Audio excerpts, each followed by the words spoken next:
ନମସ୍କାର। ଆଜି ଆମେ ଜାଣିବା ଅଖଣ୍ଡ ବ୍ରହ୍ମାଣ୍ଡର ସଂହାରକର୍ତ୍ତା ପ୍ରଭୁ ମହେଶ୍ୱରଙ୍କର ସେହି ମହାକାଳେଶ୍ୱର ରୂପ ବାବଦରେ। କିମ୍ବଦନ୍ତୀ ଅନୁଯାୟୀ ପ୍ରାଚୀନ ଅବନ୍ତୀର ରାଜଧାନୀ ଅବନ୍ତିକାରେ ଶାସନ କରୁଥିଲେ ରାଜା ଚନ୍ଦ୍ରସେନ। ରାଜା ଚନ୍ଦ୍ରସେନ ଥିଲେ ମହାପ୍ରଭୁ ମହାଦେବଙ୍କର ପରମ ଭକ୍ତ।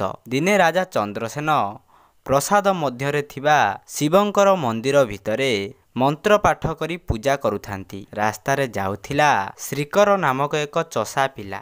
ମହାଦେବଙ୍କ ମନ୍ତ୍ରଧ୍ୱନି ଶୁଣି ଶ୍ରୀକର ମଧ୍ୟ ମହାଦେବଙ୍କର ଆରାଧନା କରିବା ପାଇଁ ଇଚ୍ଛା କଲା।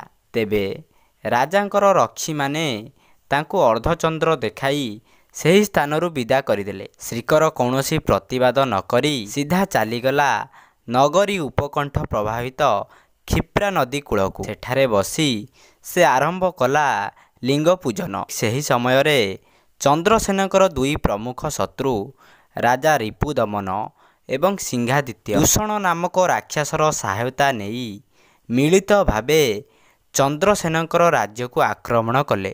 ସେମାନଙ୍କ ଅଚାନକ ଆକ୍ରମଣରେ ସମ୍ମୁଖୀନ ହୋଇ ନ ପାରି ଚନ୍ଦ୍ରସେନ ଭୟରେ ଜଙ୍ଗଲ ମଧ୍ୟକୁ ପଳାୟନ କଲେ। ଶତ୍ରୁମାନେ ଅଧିକ ସାହସ ପାଇ ମୁଖ୍ୟତଃ ଶିବଭକ୍ତ ପ୍ରଜାଙ୍କ ଉପରେ ଯାବତୀୟ ଅତ୍ୟାଚାର ଆରମ୍ଭ କରିଦେଲେ। ରାଜାଙ୍କ ମୁଖ୍ୟ ପୂଜକ ବୁଦ୍ଧି ଶୁଣିଲେ ଯେ ରାଜଧାନୀ ବାହାରେ ଶ୍ରୀକର ନାମକ ବାଳକ ମହାଦେବ ଶିବଙ୍କୁ ପ୍ରାର୍ଥନା କରୁଛି। ତେଣୁ ସେମାନେ ଯାଇ ଶ୍ରୀକର ସହିତ ଯୋଗ ଦେଲେ। ଦେବଙ୍କ ଦେବ ମହାଦେବଙ୍କୁ ପ୍ରାର୍ଥନା କଲେ। ପ୍ରଭୁ ଭୋଳାନାଥ ସେମାନଙ୍କ ପ୍ରାର୍ଥନାରେ ସନ୍ତୁଷ୍ଟ ହୋଇ ମହାକାଳ ରୂପରେ ଉଭା ହେଲେ। ରାଜା ଚନ୍ଦ୍ରସେନଙ୍କ ଶତ୍ରୁମାନେ ପରାଜିତ ହେଲେ ଏବଂ ପ୍ରଭୁ ମହାଦେବ ରାକ୍ଷସ ଦୂଷଣକୁ ବଧ କରିଥିଲେ। ଚନ୍ଦ୍ରସେନ ଫେରି ପାଇଲା ନିଜର ରାଜ୍ୟ।